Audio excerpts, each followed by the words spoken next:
Welcome back. ఇంతకుముందు introduce చేసినట్టుగా Uma Mataji SSY నుంచి, అలాగే చంద్రారెడ్డి గారు సప్తరిషి యోగా గురు గారు మనతో పాటు స్టూడియోలో జాయిన్ అవుతున్నారు. థ్యాంక్ యూ సో మచ్ అండి. యాక్చువల్లీ ఈ టైంలో నాకు తెలిసి మీరు యోగా చేస్తూ ఉంటారు, కానీ ఈరోజు మా కోసం టైం స్పెండ్ చేసినందుకు thank you so much. Sir, firstly yoga ఎందుకు చేయాలి? ఎందుకంటే 5 ఏళ్ల నుంచే అది ప్రాముఖ్యత ఎక్కువగా వచ్చినట్టు అనిపిస్తుంది. అందుకంటే ముందు జిమ్లు గట్రా అవే చేసేటోళ్ళు, కానీ ఇప్పుడు మాత్రం యోగాకి బాగా ఇంపార్టెన్స్ పెరిగింది. ఎందుకంటారు? ఇంత చేంజ్ ఎందుకు వచ్చిందంటారు? యోగా అనేది మనకి ఋషి సాంప్రదాయం. ఫస్ట్ యోగా అనేది గత కొన్ని వేల సంవత్సరాలు, ఇంచుమించు ఒక 5,000 సంవత్సరాల క్రితం మనకు యోగా ఉంది అని చెప్తారు. అంటే యోగా అనేది భారతదేశంలోనే పుట్టింది. భారతదేశం హోల్ అండ్ సోల్ రైట్స్ భారతీయులకు ఉంది యోగా పైన పట్టు. కానీ అది మనం గుర్తింపు పొందడానికి, ముఖ్యంగా ఈ సందర్భంగా మన అంతర్జాతీయ యోగా దినోత్సవాన్ని పురస్కరించుకొని మనం ఈ కార్యక్రమాన్ని ఏర్పాటు చేసుకున్నందుకు ముందుగా అందరికీ శుభాకాంక్షలు. ఎందుకంటే ఈరోజు ఒక పండుగ రోజు యోగా సాధకులందరికీ కూడా. సో ఇలాంటి ఒక రోజుని మనము ఇన్ని సంవత్సరాలు, అంటే ఇన్ని వేల సంవత్సరాల తర్వాత మనకు ప్రపంచవ్యాప్తంగా గుర్తింపు రావడానికి మన భారత ప్రభుత్వం ఇనిషియేట్ తీసుకొని అతి షార్ట్ టైంలో మనకు ఒక గుర్తింపు తీసుకొచ్చిన ఘనత భారత ప్రభుత్వానికి ఉంది. ఎందుకంటే ఇన్ని వేల సంవత్సరాల నుంచి ఉన్నా కానీ ప్రపంచానికి యోగా నేర్పిన రోజు మనది భారతీయులు. ఎందుకంటే భారతీయ సంస్కృతి సాంప్రదాయం అంతా కూడా ఋషుల వారసులు, ఋషి జనరేషను. ఇలాంటి ఒక జనరేషన్ని అందరికీ విశ్వవ్యాప్తం చేసిన సందర్భం ఇది. సో ఇలాంటి సందర్భంలో మనకి ఇన్ని వేల సంవత్సరాలు అవుతున్నప్పటికీ కూడా యోగా అనేది మనం తెచ్చినప్పటికీ కూడా ఇప్పుడు ఏమవుతుంది అంటే, మన దగ్గర ఉన్నప్పటికీ దాని విలువ మనకు తెలియకుండా మనం గుర్తించలేకపోతున్నాము. కానీ బయట కంట్రీస్ వాళ్ళు చేస్తున్నారు కాబట్టి, అయ్యో వాళ్ళు చేస్తున్నారు కాబట్టి మనం కూడా చేయాలి అంటే వాళ్ళని చూసి నేర్చుకునే పరిస్థితి వచ్చింది. కానీ మన దగ్గర ఉన్నది. సో ఇప్పటికైనా ఇన్ని సంవత్సరాల తర్వాత అయినా కానీ మనం గుర్తించి యోగాని చేసుకుంటున్నాము. అయితే ఈ యోగా అనేది ఈ 3 సంవత్సరాల నుంచి కొంచెం అవేర్నెస్, ఎందుకంటే ఇంటర్నేషనల్ సందర్భంగా పోయింది కాబట్టి మనకు బాగా ప్రాచుర్యంలోకి వచ్చింది, అవేర్నెస్ బాగా పెరిగింది. ఇంకా అయితే అంతకుముందు కూడా మనం చేస్తూ వస్తున్నాం, కొందరు మాత్రమే ఉండేది. ఇంకా ఎఫెక్టివ్గా అవేర్నెస్తో మనం చేస్తూ ఉన్నాము. ఈ 5 సంవత్సరాలు అంటే మనకు ఇప్పుడు అప్పుడు చేయాలనేది, అంటే దీనికి ఒక ఏజ్ లిమిట్ కానీ చిన్నవాళ్ళు పెద్దవాళ్ళు అనేది లేదు. సో బై బర్త్ నుంచి అప్ టు చనిపోయేంత వరకు కూడా ప్రతి ఒక్కరు కూడా సాధన చేయొచ్చు. కాకపోతే అది చేసే విధానంలో మనకు ఎప్పుడు చేయాలి, ఏ సమస్య ఉంటే ఏం చేయాలి అంటే ఆ మెలకువలు అవన్నీ కూడా సరి అయిన గురువు పర్యవేక్షణలో ఉండి కనుక మనము ఎవరైనా చేయొచ్చు. కొందరు అంటూ ఉంటారు కదా, మాకెందుకు ఇప్పుడు యోగా, అంతా అయిపోయినాక ఒక ఏజ్ వచ్చినాక లేదంటే అన్నీ కంప్లీట్ అయిపోయినాక ఒక రిటైర్మెంట్ స్థితిలో కూర్చొని కృష్ణారామ అనుకుంటూ ఏదో యోగా చేసుకుందామని ఒక భావన ఉండే. కానీ ఇప్పుడు అలా లేదు. ఇప్పుడు కొంత అవేర్నెస్ పెరిగింది బాగా. ఎందుకంటే ఎస్పెషల్గా విద్యార్థులకి చాలా ముఖ్యం. విద్యార్థి దశ నుండే మనకు యోగా కనుక వాళ్ళకి, అందుకని ఇప్పుడు నరేంద్ర మోడీ గారు కూడా బాగా చెప్తున్నారు, ఇప్పుడు మనకు అవేర్నెస్ తీసుకొస్తున్నారు. ప్రతి ఒక్కరు యోగా ట్రైనింగ్ తీసుకోండి, ప్రతి స్కూల్స్లో కాలేజీలో ప్రతి గవర్నమెంట్ ప్రైవేట్ ఆర్గనైజేషన్లో కూడా యోగా పెడుతున్నారు. సో యోగా టీచర్స్ కూడా ఉపాధి అవకాశాలు బాగా వస్తున్నాయని చెప్పేసి మనకు మంచి మెసేజ్, మంచి ఇన్స్పిరేషన్గా ఇస్తున్నారు. ఎందుకంటే అలాంటి ఒక ప్రధానమంత్రి స్వయంగా తను యోగా చేస్తూ కూడా అందరికీ ఒక ఇన్స్పిరేషన్గా ఉండి ప్రతి ఒక్కరి చేత చేయించే ఒక మంచి మనకు అవకాశం దొరికింది. సో ఇటువంటిప్పుడు మనం దాన్ని కరెక్ట్గా ఉపయోగించుకొని మనం ఒక ఆదర్శంగా ఉంటే ఒక భారతీయులుగా మనం గర్వించాల్సిన రోజు ఈరోజు యోగా సందర్భంగా.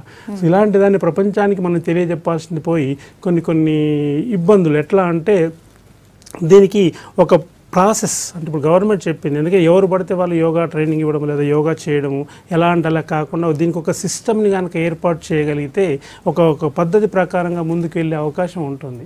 సో అలాంటి సిస్టమ్ని ఇప్పుడు మరి మేబీ ఇతను షార్ట్ టైంలో పెట్టే అవకాశం కూడా ఉన్నట్లుంది. ఎందుకంటే దానికి ఎక్కడ చూసినా ఏ గల్లీ చూసినా యోగా చేస్తున్నారు, యోగా నేర్పించే వాళ్ళు పెరిగిపోయారు. కానీ దాంట్లో ఎందుకంటే యోగా అనేది అల్టిమేట్ ఫస్ట్, అంటే నువ్వు యోగా చేస్తున్నావు అంటే అసలు నీకు సమస్య అనేది ఉండకూడదు, ఎలాంటి జబ్బు ఉండకూడదు. కానీ మరి ఎందుకు వస్తున్నాయి?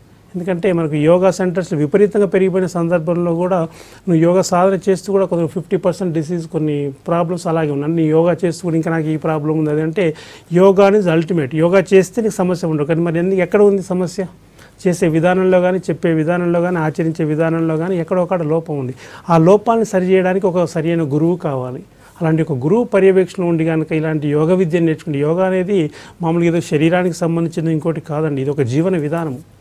మనిషి ఒక జీవనం ఎలా జీవించాలి మనం ప్రపంచానికి ఒక తెలియజెప్పిన సందర్భం. ఇలాంటి ఒక జీవన విధానాన్ని మనము నేర్చుకోవాలి. అందుకని అంటారు కదా, ఇప్పుడు శరీరానికి ఇప్పుడు అందరూ ఆసనాలు ప్రాణాయామం చేస్తున్నారు ఎక్కడికి పోయినా.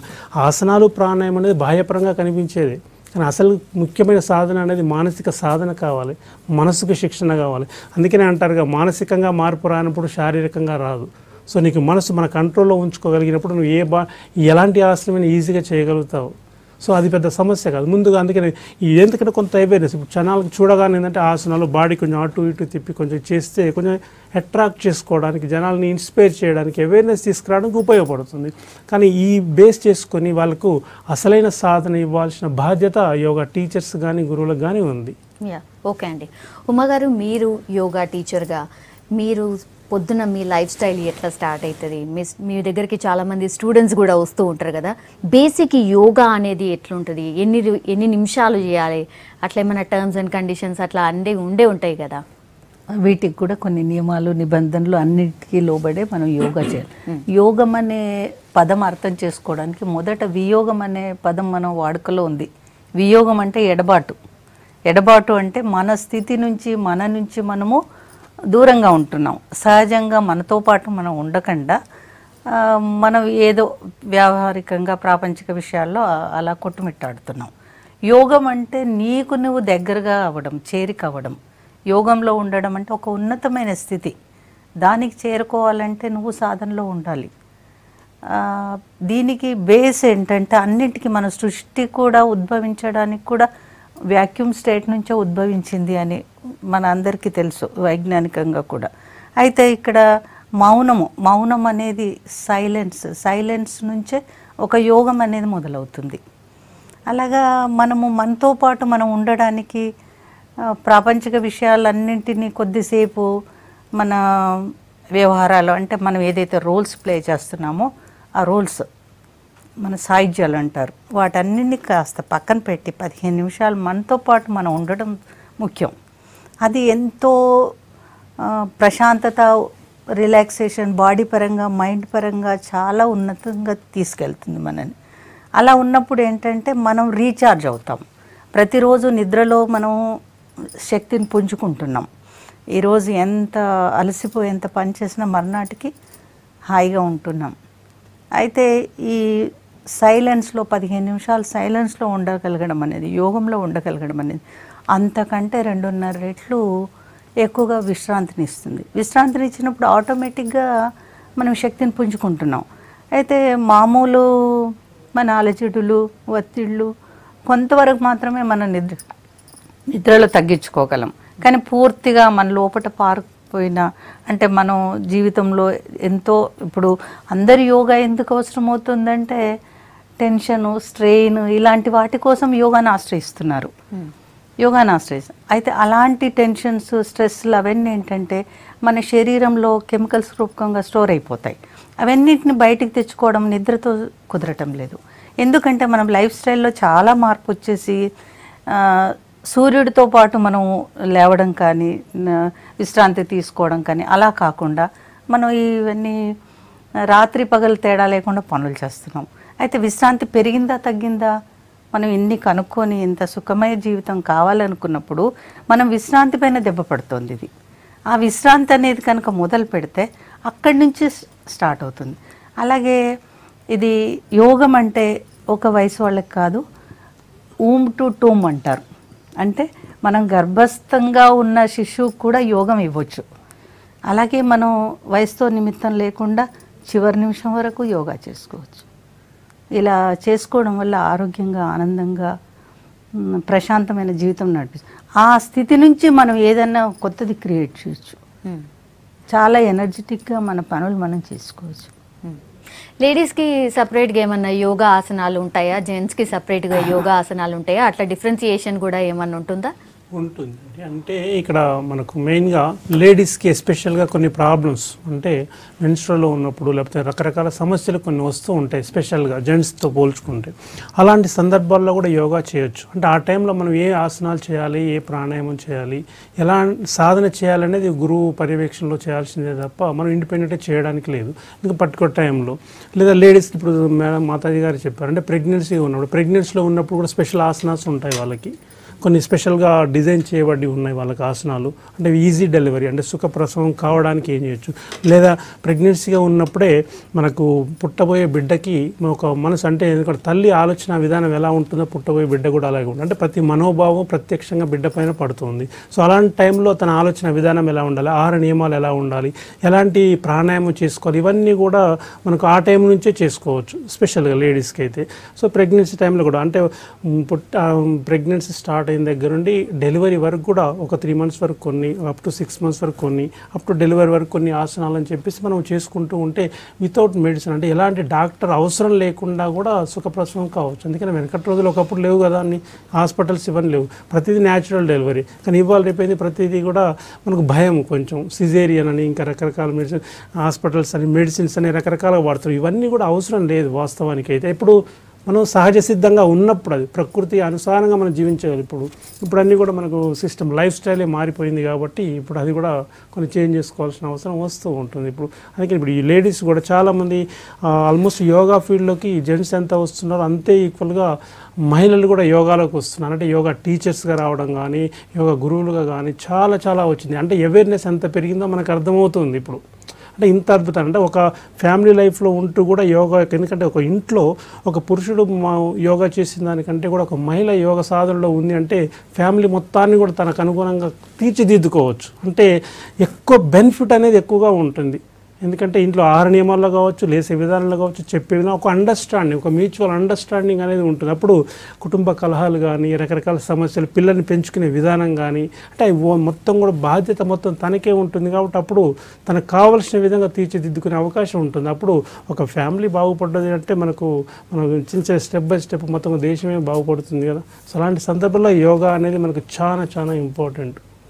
యోగా దినోత్సవంలో భాగంగా రాజ్ భవన్ లో గవర్నర్ నరసింహన్ మాట్లాడుతున్నారు. లైవ్ లో చూద్దాం. నమస్కారం. థ్యాంక్ యూ అండి.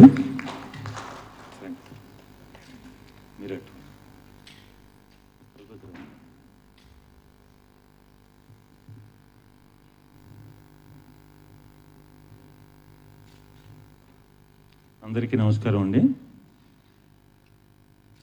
3వ అంతర్జాతీయ యోగా దినోత్సవం సందర్భంగా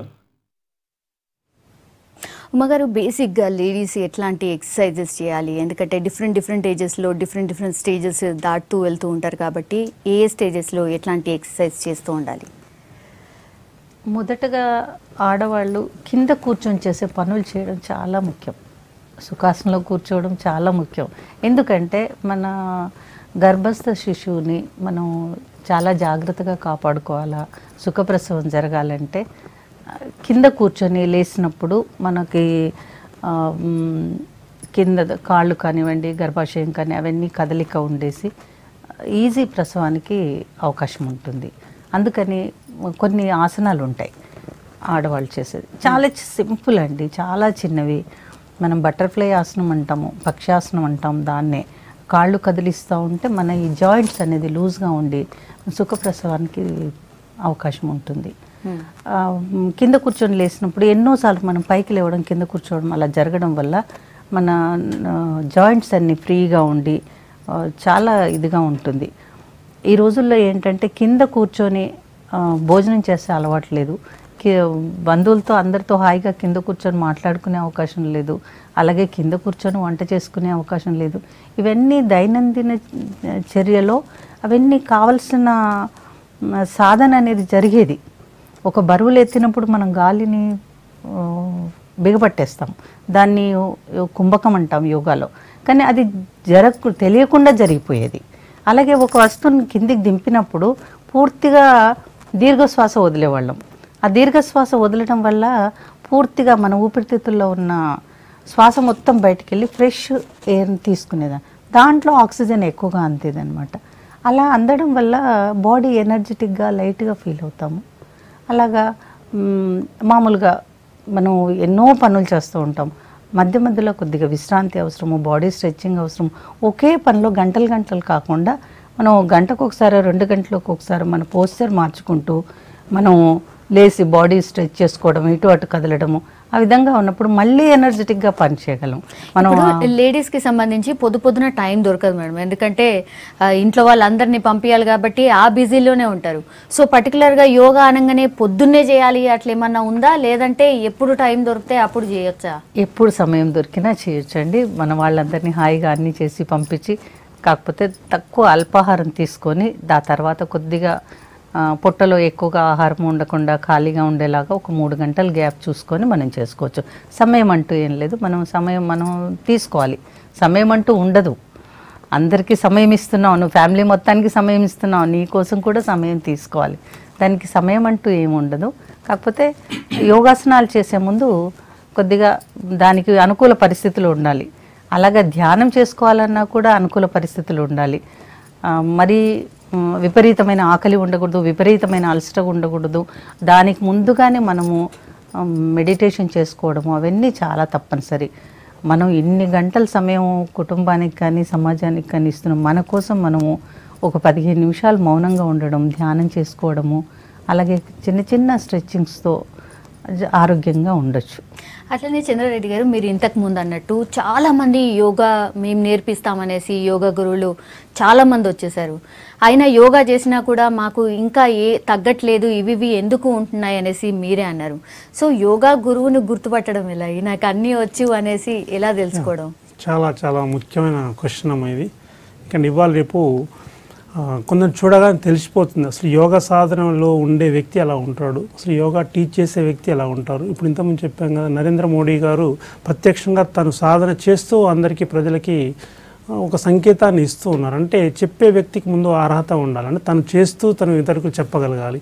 అందుకని ఇప్పుడు యోగా గురువుని గుర్తుపట్టడం ఎలా అన్నప్పుడు మాట్లాడే విధానం మాతాజీ గారు చెప్పారు, మౌనం. అంటే వీలైనంతవరకు యోగ సాధనలో ఉండే వ్యక్తి వీలైనంత తక్కువగా మాట్లాడతాడు. ఫస్ట్ అతను చూడగానే అతని ముఖ కవలికలు, ప్రజా సంబంధాలు చూడగానే ఒక ఆర్ట్ ఆఫ్ లివింగ్ అంటారు కదా, ఒక కళాత్మకంగా ఉంటుంది. మాట్లాడే విధానం కూడా ఎంత అవసరమో అంతే మాట్లాడుతూ ఉంటారు. చేసేటప్పుడు కానీ, పనిలో కానీ, నడవడిక కానీ, ప్రవర్తన కానీ, ఇదంతా కూడా ఒక తెలుస్తుందన్నమాట ఆ వ్యక్తిని చూడగానే. మరి ఇలాంటి సిచ్యువేషన్ ఎప్పుడు సాధ్యపడుతుంది? మరి ఇప్పుడు ఎందుకంటే మనం ఒకరికి చెప్తున్నామంటే ముందు మనం దాన్ని అమలులోకి తీసుకురావాలి. అందుకని ఇప్పుడు రిజల్ట్స్ కూడా రావట్లేదు అనే మాట మనం చెప్పుకుంటున్నాం. అంటే యోగా చేస్తున్నప్పుడు, కానీ యోగా అనేది ఫస్ట్ అల్టిమేట్. అంటే దానికంటే ముందు అసలు యోగా అంటే మనకు అర్థం తెలియాలి. ఎందుకంటే ఇవాళ రేపు ఎక్కడ చూసినా ఆసనాలు, ప్రాణాయామం, మెడిటేషన్ ఇవి తప్ప ఇంకో దాని గురించి డిస్కస్ చేయట్లేదు ఎక్కడ కూడా. అంటే ఏ యోగా టీచర్ పోయినా, ఏ యోగా మాస్టర్ పోయినా కానీ ఫస్ట్ చేపించేది ఇవే. మరి అవేనా యోగా అంటే? ఇది చాలామందికి అనమాట. ఇక మరి గురువులకు తెలిసిన వాళ్ళు చెప్పట్లేదా లేకపోతే అడగట్లేదా అనేది సెకండరీ. ఎందుకంటే వాళ్ళు ప్రతి ఒక్కరు ఏమొస్తున్నారు, ఇవాళ రేపు నాకు ఈ ప్రాబ్లం ఉంది, నేను వెయిట్ తగ్గాలి, లేదా నాకు ఈ సమస్య, ఇంకో బీపీ ఉంది, షుగర్ ఉంది, ఇదేమో తగ్గిస్తావా? దానికోసం పోతున్న ఇన్స్టెంట్ కోసం చూస్తున్నారు. అందుకని జిమ్లో రకరకాల ఇంకా కట్ చేయించుకోవడం, ఇంకేవో చాలా చాలా చేస్తున్నారు. అంటే ఇవన్నీ కూడా కొన్ని సైడ్ ఎఫెక్ట్స్, ఇన్స్టెంట్ బెనిఫిట్స్ కోసం చూస్తున్నారు తప్ప ఒక శాశ్వతమైన పరిష్కారం కోసం రావట్లేదు ఎవరు కూడా. అది ఓన్లీ యోగా ద్వారా సాధ్యపడుతుంది. అందుకని ఇవాళ వచ్చామా రేపు రిజల్ట్ రావాలి. అందుకని దీనికోసం ఏం చేస్తున్నారు యోగా వాళ్ళంతా కూడా, యోగా టీచర్స్ అంతా కూడా షార్ట్ మెథడ్స్ కనుక్కొని కొంచెం మాడిఫై చేసి, అందుకనే కదా పవర్ యోగా, ఆర్టిస్టిక్ యోగా, బిక్రమ్ యోగా, ఇంకా రకాల డ్యాన్స్ యోగా, అంటే ఇలా రకరకాల యోగాలు వచ్చాయి. ఇవన్నీ కూడా ఒక రకంగా ఎదుటి వ్యక్తి యొక్క వీక్నెస్ని చేసుకోవడం. కానీ ఈ యోగాలో ఎక్కడా లేదు, ఆ పదమే లేదు అసలు. There is no meaning. మరి ఎందుకు వస్తున్నాయి అసలు? యోగాకు అర్థం ఏంటో చూద్దాం ఫస్ట్. ఎందుకంటే అందుకని అన్నారు పెద్దలని, అనేన యుజ్యతే ఇది యోగా అన్నారు. అంటే అనేకంగా కనిపిస్తున్నాయని కూడా చివరికి ఒకటిగా తెలుసుకోవడమే యోగా అన్నారు. ఇంకొంచెం ముందుకెళ్తే మనకు ది కాంబినేషన్ ఆఫ్ బోత్, అంటే the coordination between body and mind అన్నారు. అంటే రెండింటి కలయిక, రెండింటి కలపడమే. మరి ఏ రెండు కలపాలనే దానికి సో మెనీ డెఫినేషన్స్ ఉన్నట్లయితే మనకు మెయిన్గా ఆద్యుడు, మనకి యోగా అనే పదాన్ని మనకు తెలియడానికి గల కారణమైన వ్యక్తి గురించి మాట్లాడుకోవాలి. ముఖ్యంగా పతంజలి మహర్షి. అంటే వేదాలు, ఉపనిషత్తులన్నింటినీ కూడా క్రోడీకరించి మోడిఫై చేసి అందరికీ అందుబాటులో ఉండే విధంగా తను ఒక మార్గాన్ని ఇచ్చాడు మనకి. అతను చెప్పిన డెఫినేషన్ కూడా యోగ చిత్తవృత్తి నిరోధక అన్నాడు. అంటే చిత్తంలో ఉండే వృత్తులను నిరోధించడమే యోగా అన్నాడు. సో మరి అది ఎంతవరకు మనం ఫాలో అవుతున్నాం? అందుకని ఇప్పుడు అన్నారుగా, ఎవరు చూసినా స్ట్రెస్, టెన్షను, ఏ వృత్తిలో చూసినా, ఏ వ్యాపారం చూసినా ప్రతి ఒక్కరికి స్ట్రెస్ అనేది ఒక కామన్ ఫ్యాక్ట్ అయిపోయింది. అసలు స్ట్రెస్ లేని వ్యక్తి లేడు ఇవాళ రేపు. ఓన్లీ ఐటీ ఎంప్లాయీసే కాకుండా ఇంకోరే కాకుండా ప్రతి ఒక్కరికి ఉంది. పని ఉన్నా లేకపోయినా కానీ అదొక కంపల్సరీ అయి కూర్చుంది. మరి ఎందుకు వస్తుంది ఆ టెన్షన్, స్ట్రెస్? మరి ఇలాంటివన్నీ చూసుకుంటే ఇప్పుడు అందుకనే యోగా చిత్తం అంటే యోగా చిత్త వృత్తి నిరోధక అంటే చిత్తంలో ఉండే వృత్తులను నిరోధించడమే యోగా అన్నాడు. అంటే చిత్తం అంటే సబ్కాన్షియస్ మైండ్, వృత్తులు అంటే మనకొచ్చే అలవంటి ఆలోచన అంటే ఆలోచన రహిత స్థితిని యోగా అన్నాడు. మరి అలాంటి స్థితి మరి ఎంతమందికి ఉంటుంది? ఇప్పుడు అన్నట్టు యోగా అనే పదాన్ని ఎలా గుర్తుపట్టాలంటే ఒక రకంగా చెప్పండి, ఇతను యోగి అని చెప్పడానికి ఇప్పుడు కనిపిస్తున్న బాహ్య ప్రపంచంలో ఏ ఒక్కరు కూడా కనిపించట్లేదు, అలాంటి సిచ్యువేషన్ లేదు. ఎందుకంటే ఆ పదం యొక్క అర్థం అంత అద్భుతంగా ఉంటుంది. అంటే ఇప్పుడు చెప్పేగా అంటే ఒక రకంగా థాట్లెస్ స్టేజ్, ఆలోచన రహిత స్థితిని అన్నాం. మరి ఇప్పుడు ఆలోచన లేకుండా మనిషి ఉన్నాడా? పుట్టిన దగ్గర నుంచి చనిపోయేంత వరకు నిరంతరం ఏదో ఒక పని చేస్తున్నాం, ఏదో ఒక ఆలోచనతోటే ఉన్నాం. అంటే మనం ఏం చెప్పే ఏంటంటే అంటే యోగాలోకి ఎంటర్ అవ్వడానికి చేసే ప్రయత్నం మాత్రమే మనం చేసేది, అంతే తప్ప పూర్తిగా మనం యోగాని అందుకున్నాం చేసామనేది లేదు. ఇది ఒక అన్లిమిటెడ్ అనమాట, ఒక మహాసముద్రం లాంటిది. నువ్వు ఎంత చేసినా తీసుకుంటూనే ఉండొచ్చు. దీనికి ఇంత అంత అని ఒక లిమిట్స్ లేవు. ఎస్పెషల్గా మనకు ఇప్పుడు రిజల్ట్ రావడానికి కూడా మీరు అన్నట్టు ఇప్పుడు పతంజలి మహర్షి ఇచ్చిన ఒక ఆర్డర్ ఇచ్చాడు. యాక్చువల్గా ఇది కూడా కంపల్సరీ ప్రతి ఒక్కరు కూడా ఆచరించాల్సిన విధానం ఇది. ఎందుకంటే ఇప్పుడు గల్లీకి యోగా సెంటర్స్ విపరీతంగా అయిపోయినాయి. ఇంకా మరి చెప్తున్నారు యోగా టీచర్స్ రండి అంటున్నారు, మరి యోగా గురువులు రావాలి. మరి ఇంతమంది వస్తున్నప్పుడు దానికి ఒక సిస్టమ్ లేకుండా ఒక ఆర్డర్ ఒక చేసే విధానం కరెక్ట్గా లేకపోతే కొన్ని ఎంత బెనిఫిట్స్ ఉన్నా దానితో ప్యారలల్ కొన్ని నష్టాలు కూడా జరిగే అవకాశం ఉంది. కాబట్టి అందుకని పతంజలి ఇచ్చిన దాన్ని కనుక కరెక్ట్ కనుక మనం ఆచరణలో పెట్టగలిగితే అద్భుతంగా ఉంటుంది. అతను ఒక అష్టాంగ యోగా అని ఒక మార్గాన్ని ఇచ్చాడు మనకి. ఆ పద్ధతి ప్రకారమే యోగ సాధనలోకి వెళ్ళాలి తప్ప ఎలా అంటే అలా వెళ్ళడానికి లేదు అన్నారు. ఏంటి అవి? యమ నియమ ఆసన ప్రాణాయామ ప్రత్యాహార ధారణ ధ్యాన సమాధి అని 8 స్టేజెస్ ఆఫ్ యోగా, ఒక్కొక్క ఆర్డర్. రైట్. ఆ స్టేజెస్ ఆఫ్ యోగా గురించి ఉమా గారు, యోగా చేసిన వాళ్ళు ఇవి తినాలి ఇవి తినొద్దు అని ఏమైనా ఉంటుందా? తప్పకుండా అమ్మ. ఆహారము ప్రభావము మన మానసిక స్థితి మీద, శరీరం మీద చాలా ప్రభావం చూపిస్తుంది. సాత్విక ఆహారము, సహజమైన పళ్ళు కూరగాయలు అలాంటివి ఉన్నట్టుగా తీసుకోవడము అది చాలా మేలు చేస్తుంది. ఇంకొకటి మన ఆలోచన విధానాన్ని కానీ మన జీవితంలో మనం ఎదుర్కొనే సమస్యలు కానీ అలాగే మన ఎనర్జీ కానీ అన్నింటికి బేస్ ఆహారం. అది నిజం చెప్పాలంటే నువ్వు ఎలాంటి ఆహారం తీసుకుంటావో నీ వ్యక్తిత్వం కానీ నువ్వేంటో చెప్పాలంటే నీ ఆహారమే తెలియజేస్తుంది. ఆహారం అనేది చాలా ఇంపార్టెంట్. ఏంటంటే మనం ప్రశాంతం అంటే సాత్విక ఆహారం తీసుకున్నప్పుడు మనసు ప్రశాంతంగా ఉంటుంది. అందుకే చూడండి మన జవాన్లకు కానివ్వండి, వాళ్ళకి యుద్ధంలో పాల్గొనే వాళ్ళందరికీ ఏంటంటే ఫెరోషియస్గా ఉండే ఆహారాన్ని ఇస్తారు. కానీ అదే ధ్యానం చేసుకునే వాళ్ళకి సాత్విక ఆహారం అవసరం. ఎంత సహజమైన ఆహారం తీసుకుంటే అంత సాత్వికంగా ఉండగలుగుతాం. అదేంటంటే ఇక్కడ సిద్ధ సమాధి యోగా అని చెప్పారు కదా, మా గురించి పరిచయం చేసినప్పుడు సిద్ధ సమాధి యోగాలో మొదటగా మేము ఆహారం మీద ఎక్కువ ఫోకస్ చేస్తాము. అపక్వ ఆహారం అంటాము. అంటే మంట లేని వంట, స్టవ్ అవసరం లేదు, పచ్చివండి, గ్యాస్ అవసరం లేదు, కట్టెల ఇంధనం అవసరం లేదనమాట. అలా లేకుండా మంచి మంచి ఆహార పదార్థాలు మేము తయారు చేసుకుంటాం. దాంట్లో మీరు చాలా రుచికరంగా సాత్వికంగా అలాగే రుచికరంగా కూడా ఉంటాయి. ఫర్ ఎగ్జాంపుల్ మీరు ఏది ఇచ్చినా దాంతో మేము అందమైన ఒక డిష్ తయారు చేయగలము. మీరు ఎలాంటి సరుకులు అక్కడ పెట్టినా కూడా, పచ్చి సరుకులు పెట్టినా వాటితో మేము తినే యోగ్యంగా తయారు చేయగలము. మామూలుగా అందరికీ క్యారెట్ కీర ఇవి ఉంటేనే పచ్చి ఆహారం అంటారు. మాకు ఏది బూడిద గుమ్మడికాయ పెట్టినా దాంతో అద్భుతమైన హల్వా తయారు చేసి పెడతాం, ఎలాంటి స్టవ్ ఉపయోగించకుండా. అలాగే నట్స్ ఉంటాయి, వాటిని నానబెట్టి తినడం ముఖ్యం అన్నమాట. ఎందుకంటే వాటిలో జీవం వస్తుంది. అలాగే మొలకలను ఆహారంలో భాగంగా చేసుకోవాలి. మొలకలు ఏంటంటే మనం ధాన్యము ఎంత 45 డిగ్రీలు కావచ్చు 50 డిగ్రీలు కావచ్చు ఎండపెట్టి నిల్వ ఉంచే సంవత్సరం ఉంటాయి. మళ్ళీ నీళ్ళల్లో వేస్తే దానికి జీవం వస్తుంది. ఆ జీవవంతమైన పదార్థాలు తినడం వల్ల మనకు కూడా లైవ్ ఇన్స్టెంట్ ఎనర్జీ మనం పొందగలుగుతాం అన్నమాట. ఇప్పుడు చిరుధాన్యాలు తినాలి అనేసి చాలా చెప్తున్నారు మేడం. చిరుధాన్యాలు పచ్చిగా అట్లా నానబెట్టుకొని తినొచ్చా? తినొచ్చండి. సజ్జలు, ఇవి పెసరు, రాగి మొలక అలాంటి వాటితో మేము మాల్ట్ అవన్నీ కూడా మేము ఇస్తుంటాం మా సాధకులకు. ఎందుకంటే వాళ్ళకి ఏంటంటే మనం ఈ రోజుల్లో చూస్తే అందరు కాఫీ టీలకు అలవాటు పడ్డారు. ఏదైనా వేడిది పడకపోతే మేము ఉండలేమండి అని అంటారు. అలా అప్పుడు తులసాకు రసంతో హెర్బల్ టీ ఇస్తుంటాము. చిన్న చిన్న ధనియాలు, అల్లము ఇలాంటివి మెడిసినల్ వాల్యూస్ ఉన్న ఆహార పదార్థాలతో వాళ్ళకి కొద్దిగా వేడిగా ఇస్తే మా దగ్గర 15 రోజులు నేర్చుకోవడానికి వాళ్ళు కాస్త స్థిమిత పడతారనమాట. టీ తాగకుండా ఉండడం ఎలా అనే విధంగా అయిపోయినారు, కాఫీ తాగకుండా ఉండడం ఎలాగా అనే విధంగా అలవాటు పడ్డారు. అలా కాకుండా మనం సాధ్యమైనంత వరకు రకరకాల పానీయాలు మనం ఎంతో రుచిగా ఉండేవి కూడా రుచిగా ఉండవేమని అందరికి భయం, పచ్చి కూరగాయలంటే ఎలా ఉంటాయి అనేది. మేము దాంట్లోనే లడ్డూలు చేస్తాము, హల్వాలు, పోవాలు, ఇట్లాంటి రకరకాలుగా అన్నీ మన సహజమైన పదార్థాలు కలిపి ఆహార పదార్థాలు తయారు చేస్తాం. తినే విధంగా ఉంటాయి. అమృత ఆహారం అంటాం, అంతే, మృతం కాని ఆహారం. సహజమైన ఆహారం తీసుకున్నప్పుడు ఇన్స్టెంట్గా ఎనర్జీ వస్తుంది. మీరు చూడండి, కొబ్బరి నీళ్ళు తాగినా, చెరుకు రసం తీసుకున్న వెంటనే మనకు ఎనర్జీ వస్తుంది. వేరే మనం వండిన పదార్థాలు రకరకాల మనం నూనెలో వేపిన పదార్థాలు, లేదా ఏదైనా మీరు పార్టీకి వెళ్తారు, చక్కటి విందు భోజనం ఆరగించి వస్తారు, కానీ మన స్థితి ఎలా ఉంటుంది, నిద్రపోవాలని ఎలాగ ఉంటుంది. మా అమృతాహారం కనుక తీసుకుంటే చాలా ఎనర్జెటిక్గా ఉంటారు. ఆహారం ప్రభావం శరీరం మీద ఉంటుంది. అలాగే వండేటప్పుడు కూడా తల్లి కూడా, భార్య కానివ్వండి, తల్లి కానివ్వండి, మానసికంగా ప్రశాంతంగా ఉండి వంట చేయాలి.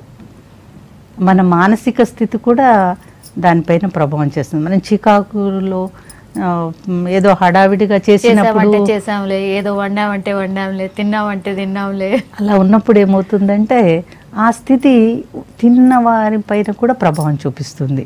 అలా కాకుండా ప్రశాంత చిత్తంతో లేదా ఒక మంత్ర ఉచ్చారణతో, గాయత్రి మంత్రం జపించుకుంటూ మనం వంట చేసిన, పని చేసుకున్న మన మనసు శుద్ధమవడమే కాదు, దాని ద్వారా ఎవరెవరైతే ఆస్వాదిస్తారో వాళ్ళందరికీ కూడా పాజిటివ్ ఎనర్జీని ఇచ్చిన వాళ్ళం అవుతాం.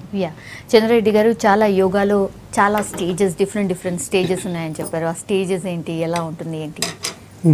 ముఖ్యంగా ఇప్పుడు ఇంతకుముందు చెప్పుకున్నట్టే పతంజలి మహర్షి మనకి యోగాకి ఆద్యుడు అన్నాము. అయితే ఇంకా దానికంటే కొంచెం బ్యాక్ వెళ్ళాల్సిన అవసరం ఉంది. అంటే బేస్ ఏంటనేది మనకు తెలియడానికి పతంజలి మహర్షి కంటే ముందు కూడా మనకు అనేక మంది ఋషులు అందించారు. ముఖ్యంగా యాజ్ఞవల్క్య మహర్షి అని చెప్పేసి ఆయన కూడా యోగా ద్వారా, మహర్షులందరికీ యోగా ఆయన ద్వారా వచ్చిందంటే యోగ యజ్ఞవల్క్యం అనే ఇది కూడా రాశారు.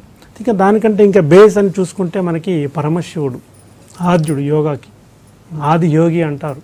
సో అందుకనే పరమశివుడు నాట్యమాడిన ప్రతి భంగిమ ఒక ఆసనంగా వచ్చిందని చెప్తూ ఉంటారు. సో అందుకని మనకు 84 లక్షల యోగాసనాలు అని చెప్తారు. 84 లక్షల జీవరాశులు ఎన్నైతే ఉన్నాయో అన్నిటికీ ఒక్కొక్క పేరు. అందుకని మనం చేసే ప్రతి ఆసనానికి ఒక్కొక్క జీవి పేరు వస్తూ ఉంటుంది మనకి. సో ఈ రకంగా ఇవి వస్తూ ఉన్నాయి. అయితే ఇవన్నీ కూడా వేదాలు, ఉపనిషత్తుల్లో కూడా మనకు అనేక వేదాలు కూడా మనకి యోగా గురించి చెప్తున్నాయి. మండూక ఉపనిషత్తు, యోగ కుండలిని ఉపనిషత్తు, ఇట్లా రకరకాల ఉపనిషత్తులు వస్తున్నాయి. వీటన్నిటిని కూడా క్రోడీకరించి మోడిఫై చేసి పతంజలి మహర్షి మనకు ఒక అష్టాంగ యోగం అనే ఒక మార్గాన్ని ఇచ్చాడు. అయితే ఇప్పుడు అది చూద్దాం. అష్టాంగ యోగం అంటే 8 స్టేజెస్ ఆఫ్ యోగా, అంటే ఒక్కొక్క స్టేజ్. ఎందుకంటే ఇవాళ రేపు మనకి డైరెక్ట్ ఎక్కడ చూసిన ఆసనాలు, ప్రాణాయామం, మెడిటేషన్, ఈ 3 తప్ప ఇంకోటి కనిపించట్లేదు, చెప్పట్లేదు. అయితే అందుకనే రిజల్ట్ కూడా అంతంత మాత్రమే వస్తుంది. అయితే ఇప్పుడు పతంజలి మహర్షి చెప్పినట్టు కనుక చేసుకుంటే 100% రిజల్ట్ రాకపోవడం అనే ప్రసక్తే లేదు. అయితే అవి ఏంటంటే ఫస్ట్ యమ నియమ, 3వది ఆసనము, 4వది ప్రాణాయామం, తర్వాత ప్రత్యాహారము, తర్వాత ధారణ, ధ్యాన, సమాధి స్థితి అనేది అల్టిమేట్ హైయెస్ట్ స్థితి. ఆ స్థితిలోనే ఇది యోగి అంటారు, యోగం అనేది అక్కడ దొరుకుతుంది. అయితే మరి ఇవన్నీ ఒక ఆర్డర్, ఈ రకంగా వెళ్తే తప్ప మనకు అది అందదు. మరి ఈ రకంగా వెళ్ళాలంటే ఫస్ట్ మనం పాటించాల్సింది యమ నియమాలు పాటించాలి. 3వది ఆసనం. ఫస్ట్ రెండింటిని పక్కన పెట్టాము, 3వ దాన్ని అందుకున్నాం. ఇప్పుడు 3వ దానికి అడిగిపోయేసరికి ఉల్టా పల్టా కింది మీదికి ఏది బెనిఫిట్స్ సరిగా రావట్లేదు, రిజల్ట్ సరిగా రావట్లేదు, రకరకాల ఇబ్బందులు పడుతున్నారు. మరి ఫస్ట్ యమనియమాలు రాకుండా ఆసనంలోకి వెళ్ళిపోతే పరిస్థితులు ఇలాగే ఉంటాయి. సగం రిజల్ట్ వస్తుంది, టెంపరీ రిజల్ట్, శాశ్వత పరిష్కారం అనేది దొరకదు. అయితే యమనియమాలు ఏంటంటే ఇవంతా కూడా ఒక మనసుకు సంబంధించి ఉంటాయి. అంటే ఎట్లా అంటే యమము అంటే దీంట్లో 5 ఉంటాయి: సత్యము, అహింస, అస్థేయము, అపరిగ్రహము, బ్రహ్మచర్యం. ఈ 5ని పాటించాలి. అంటే సత్యవంతంగా జీవించాలి, హింస చేయకుండా అహింసతో ఉండాలి. అపరిగ్రహం అంటే ఎలాంటి వస్తువుని స్వీకరించకుండా, అంటే మనకు కష్టపడకుండా వచ్చేది, అంటే బహుమతుల రూపంలో, గిఫ్టుల రూపంలో ఏదైతే తీసుకుంటామో అది యోగాకి నిషిద్ధం. అలాంటి వస్తువుని మనం యాక్సెప్ట్ చేయకూడదు. అస్థేయము అంటే దొంగతనం చేయకుండా ఉండడం, బ్రహ్మచర్యాన్ని పాటించడం, అంటే ఇవి పాటిస్తూ ఉండాలి. ఇవన్నీ కూడా మనకి ఆ డిసిప్లిన్, ఇవన్నీ చేస్తూ ఇవి ఎప్పుడైతే ఆచరణలో పెడుతూ నెక్స్ట్ నియమం అంటే శౌచము. మనం క్లీన్గా అంటే ఇంటర్నల్గా ఎక్స్టర్నల్గా క్లీన్గా ఉండడం, శుద్ధిగా ఉండడం, శుచిగా ఉండడం, సంతోషంగా ఉండడం, తపము సింప్లిసిటీ అంటే తక్కువ మినిమం నీడ్స్తో జీవించడం, స్వాధ్యాయము అంటే సెల్ఫ్ స్టడీ అంటే మన గురించి మనం తెలుసుకోవడం, అసలు మనం ఏంటి, ఎందుకు వచ్చాము, ఎప్పుడు పుట్టాము, పుట్టిన తర్వాత ఏమవుతుంది, చనిపోయిన తర్వాత ఎక్కడికి పోతాము, ఇదంతా ఒక ఫిలసాఫికల్గా అనమాట. ఈశ్వర ప్రణిధానం అంటే డెడికేషన్ టు ద లార్డ్. నాది ఏమీ లేదు, మొత్తం కూడా అంతా కూడా నేను కేవలము ఒక ఇన్స్ట్రుమెంట్, ఒక నిమిత్త మాత్రమే, నా చేత ఎవరో చేపిస్తున్నా, ఇదంతా అలాంటి భావనతో ఉండి భగవంతునికి అర్పించుకోవడం. అలాంటి భావన ఉన్నప్పటికీ నీకేం సంబంధం లేదు, నువ్వు చేసే ప్రతి పని కూడా నీకు సంబంధం ఉండదు. అంటే దాన్ని కర్మయోగం అంటూ ఉంటాం కదా, అన్నీ కూడా భగవంతునికి అర్పించేసుకొని అలా ఉండగలిగిన స్థితి ఎప్పుడైతే నీకు వస్తుందో అప్పుడు మీకు ఆసనం అనేది, ఆ స్థితి వచ్చిన తర్వాత అప్పుడు నువ్వు ఆసనంలోకి ఎంటర్ అవ్వాలి. మరి ఇవాళ రేపు ఎంతమంది ఫాలో అవుతున్నారు యమ నియమాలని అంటే అట్లీస్ట్ సరే ఒకప్పుడున్న సిచ్యువేషన్ ప్రకారం పతంజలి మహర్షి ఇచ్చాడు, కానీ ఇప్పుడు మనకున్నంత వరకు ఎంతవరకు సాధ్యమైతే అట్లీస్ట్ దాంట్లో కొద్దిగా గొప్ప మనం ఆచరణలోకి తీసుకురాగలిగినప్పుడు నువ్వు ఏమాత్రం ఆసనం చేసినా కానీ ఆసనం అనేది పట్టు దొరుకుతుంది, గ్రిప్పు దొరుకుతుంది. ఎందుకంటే ఇవాళ రేపు ఆసనాలు కొందరికి ఒక ఆసనం తీసుకుంటే నెలల తరబడి చేసిన ఆసనం రాదు వాళ్ళకి. కొందరు జస్ట్ ఒక్కసారి 2 సార్లు ఒక 1 or 2 డేస్లోనే ఆసనం వచ్చేస్తుంది కొందరికి. ఎందుకు అంటే ఇది కరెక్ట్గా ఉంటుంది, ఇది కరెక్ట్గా ఉండి నీ బాడీని ఎలా అంటే అలా మోల్డ్ చేసుకోవచ్చు. ఇది సరిగా లేనప్పుడు బాడీకి ఎంత ట్రీట్మెంట్ ఇచ్చినా, ఎంత ట్రైనింగ్ ఇచ్చినా ఉపయోగం అనేది ఉండదు. ఇప్పుడు జరుగుతున్న ప్రాసెస్ అదే. అందుకని అలాంటి ప్రక్రియ అనేది జరగాలి. అలా ఆసనం ఎప్పుడైతే మనం చేస్తామో దాన్ని ఆసనం చేసుకుంటూ నెక్స్ట్ స్టెప్ ప్రాణాయామం చేయాలి. ఎందుకంటే ఇప్పుడు ఆసనంలో కూర్చొని ఇంతకుముందు చెప్పినట్టే మనకు పతంజలి మహర్షి ఆసనానికి నిర్వచనం ఇచ్చారు. ఏంటి? స్థిరం సుఖం ఆసనం అంటే స్థిరంగా సుఖంగా కూర్చోగలిగి ఏదైనా కానీ ఆసనం అన్నారు. అంటే ఇప్పుడు ఈ విషయం ఏంటంటే మీరు కదలకుండా ఒక 10 నిమిషాలు, ఒక 5 నిమిషాలు కాన్స్టెంట్గా కూర్చోలేని పరిస్థితుల్లో మన మనసు మన ఆధీనంలో ఎలా ఉంటుంది? ఉండదు. అంటే అప్పుడే దానికి ఫిట్నెస్ కావాలి, కొంత ఫ్లెక్సిబిలిటీ కావాలి, బాడీలో కొంత వార్మప్స్ ఇవన్నీ జరిగినప్పుడు నీకు మెల్లమెల్లగా దొరుకుతుంది. అందుకోసమే మనకు ఎక్కడ చూసినా కానీ ఇవన్నీ చేయించడానికి గల కారణం అది. అలా చేసుకుంటూ మనసుకి కొంత ట్రైనింగ్ ఇవ్వగలిగితే 2 కోఆర్డినేట్ అనేది అప్పుడు జరుగుతూ ఉంటుంది, ఒక ప్రాసెస్ అన్నమాట. ఇది చేసుకుంటూ తర్వాత ప్రాణాయామం ఇస్ ద మోస్ట్ ఇంపార్టెంట్. ఎందుకంటే సృష్టిలో మనకి ఇంతకుముందు చెప్పిన తల్లి గర్భంలో ఉన్నప్పటి నుండి మొదలుకుంటే చనిపోయేంత వరకు ప్రాణశక్తిని తీసుకుంటూ ఉన్నాము. అయితే అది మనకు సంబంధం లేకుండా అప్రయత్నంగా జరుగుతూ ఉంటుంది. అంటే ఒక శ్వాసక్రియ అది.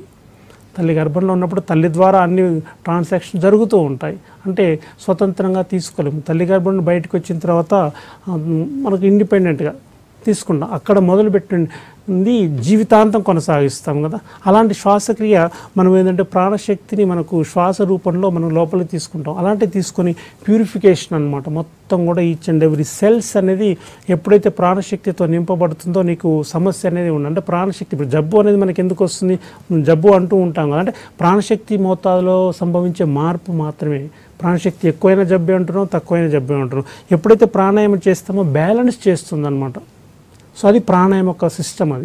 అందుకోసం ప్రాణాయామకు ఉన్న ఇప్పుడు ఇవాళ రేపు బాగా ఎక్కడ చూసినా ప్రాణాయామం అనేది మోస్ట్ ఇంపార్టెంట్ అయి కూర్చుంది మనకి యోగాలో. ప్రాణాయామం చేసుకుంటూ తర్వాత ప్రత్యాహారం చేయాలి. ప్రత్యాహారం అంటే ఏంటి అంటే సెన్సెస్ని మన కంట్రోల్లో ఉంచుకోవడం. మనకున్న పంచేంద్రియాలు ఏవైతే ఉంటాయో బాహ్య ప్రపంచం పోకుండా మనకు అంతరంగం వైపు మరణించే ప్రక్రియ అన్నమాట అది. తర్వాత ధారణ అంటే మనకి మొత్తం కూడా ఒకే దానిపైన దృష్టిని పెట్టడం. దాంట్లో కొద్దిగా ముందుకెళ్తే ధ్యానం జరుగుతుంది. ధ్యానంలో కొంచెం ముందుకెళ్తే మనకి సమాధి అనేది దొరుకుతుంది. ఆ స్థితిలోకి వెళ్ళగలిగి మనం ఉండగలిగినప్పుడే అది యోగా, అది యోగి అనే ఒక లక్షణం అలా ఉంటుంది. కానీ ఇవాళ రేపు మరి ఆ ప్రాసెస్ అంతా ఎవరు చెప్తారు? ఎక్కడికి పోయినా కానీ మనకు దాని గురించి చెప్పేవాళ్ళు లేరు, లేదా వినేవాళ్ళు లేకుండా అయిపోయింది. అందుకని ఇప్పుడు ఇంత జరుగుతున్న, ఇంత అవేర్నెస్ వస్తున్న సందర్భంలో ఆ బేస్ని మర్చిపోకుండా దాని కనుక కరెక్ట్ కనుక ఒక విత్తనం బాల్యంలో కనుక మనం, అందుకని ప్రతి స్కూల్స్లో, కాలేజీలో, విద్యార్థి దశలో కనుక మనం ఇలాంటి ఒక విత్తనాలని నాటితే అది జీవితాంతం బ్రతుకంతా బాల్యంలో వేసిన విత్తనాలు బ్రతుకంతా వెలిగిస్తాయన్నట్టుగా అది కనుక జీవితాంతం ఉంటుంది. వాళ్ళకు ఒక పునర్జన్మ ఇచ్చినట్లుగా ఉంటుంది. మనం ప్రపంచాన్ని, దేశాన్ని ఇదంతా కూడా మనం కాపాడగలిగే స్థితి మనకు వస్తుంది. దానికి మించిన యోగం లేదు. అందుకోసం ఇలాంటి సందర్భంలో మనం అలాంటి వాటి గురించి చెప్పుకోవాల్సిన అవసరం ఎంతైనా ఉంది. ఉమ్మగారు లాస్ట్లీ ఏం చెప్తారు? యోగా ఎంత ఇంపార్టెంట్ అంటారు? ప్రతి మనిషికి చాలా అవసరమైంది. అయితే మనం మన మనసును ఏకాగ్రత పరచుకోవడానికి విద్యార్థులకు కానీ, అథ్లెట్స్ కానివ్వండి, స్పోర్ట్స్ పర్సన్కి కానీ, లేదా మనం పెద్ద పెద్ద మేనేజ్మెంట్ ప్రోగ్రాంలో కానీ దేనికైనా కూడా మైండ్ ఆధారం. మన మానసిక స్థితి బాగుంటే అది శారీరకంగా ఉంటుంది. అందుకని మన శరీరం ద్వారా ఆసనాలు ఇస్తున్నాము, ఇక్కడ మనసు ద్వారా ధ్యానం అనే ప్రక్రియని ఇస్తున్నాము. సిద్ధ సమాధి యోగాలో ఏంటంటే ఈ పతంజలి మహర్షి రూపొందించిన అష్టాంగ యోగాను మొత్తం కూడా మేము అక్కడ ప్రవేశపెట్టాం. అంటే అన్నీ ఉంటాయి, యమ నియమాలు, ఆసన, ప్రాణాయామ, ప్రత్యాహార, ధ్యానధార, సమాధి, ఇవన్నిటి యొక్క కలయిక సిద్ధ సమాధి యోగా. దాంట్లో అన్ని సంపూర్ణంగా మేము ఇస్తున్నాము. అలాగే అలా చేసుకోగలిగినప్పుడు మన మనసు ఎప్పుడైతే ప్రశాంతం పొందుతో శరీరం కూడా స్వస్థత చేకూరుతుంది. మా దగ్గరికి వచ్చిన డయాబెటీస్ పేషెంట్ కానీ, బీపీ వాళ్ళు కానీ, అస్తమా పేషెంట్, నేనే ఒక స్థితిలో అస్తమాతో 12 సంవత్సరాలు బాధపడ్డాను. ఇది ఏదైతే yoga practice, pranayama, meditation practice చేయడం వల్ల దాని నుంచి నేను అధిగమించగలిగాను. అన్నింటికంటే ఇప్పుడు ఏంటంటే ఎంత సుఖమైన జీవితంలో కూడా నిద్ర అనేది కరువవుతుంది మనుషులకి. నేనే ఒక ఉదాహరణ ఏంటంటే 14 సంవత్సరాలు నేను నిద్రపోని దాన్ని ఇప్పుడు నాకు ఒక అవకాశం వస్తే అరగంట కూడా నేను హాయిగా నిద్రపోగలుగుతాను. అలాంటి స్థితి సిద్ధ సమాధి యోగ ద్వారా నేను పొందగలిగాను. అందరూ దీనివల్ల ఉపయోగపడి దీన్ని ఆచరిస్తే ప్రతి ఒక్కరూ మనం ఎంత సంపద ఇచ్చామో, ఏది ఇచ్చామో అనేది కాదు, ఎంత ఆరోగ్యం ఇచ్చామో, ఎంత మంచి సంస్కారం ఇచ్చామో అనేది కావాలి. మన పిల్లలకు కూడా సంస్కారం ఇవ్వాలి. ఎస్, రైట్ అండి. లాస్ట్లీ సార్, ఎందుకంటే మన అంతర్జాతీయ యోగా దినోత్సవం సందర్భంగా మనకి ఫస్ట్ ఒక సూర్య నమస్కారాలు, అంటే యోగాలో ఇస్ అ మేజర్ పార్ట్. అది మనకి అంటే సూర్య నమస్కారాలు అనేది చాలా చాలా ఇంపార్టెంట్. కానీ అలాంటి దాన్ని నిషేధించినట్లుగా మనకు తెలుస్తుంది. కాబట్టి అందుకని ప్రతి ఒక్కరు సూర్య నమస్కారాలను గొప్పతనం ఏది, ఇంపార్టెన్స్ ఉందని మనం ఈ సందర్భంగా కొద్దిగా తెలుసుకుంటే బాగుంటుంది. ఎందుకంటే సూర్య నమస్కారాలు అనేవి మనకి మొత్తం 12 ఉంటాయి. 12 నమస్కారం అంటే సూర్యుడు అంటే కనిపిస్తున్న ప్రత్యక్ష దైవం సూర్య భగవానుడు. ఇప్పుడు తల్లిదండ్రులు కనిపించే ప్రత్యక్ష దైవాలు ఎలాగ చెప్తూ ఉంటామో, మనకి సూర్యుడు అనేది అందుకే ప్రాణికోటికి, జీవకోటికి అంతటి కూడా సర్వప్రాణికోటికి ఆధారభూతమైన సూర్య భగవానుడు. అది దీనికి ఏ రిలీజియన్ కానీ ఇంకోరితో సంబంధం, ప్రతి ఒక్కరికి అవసరం.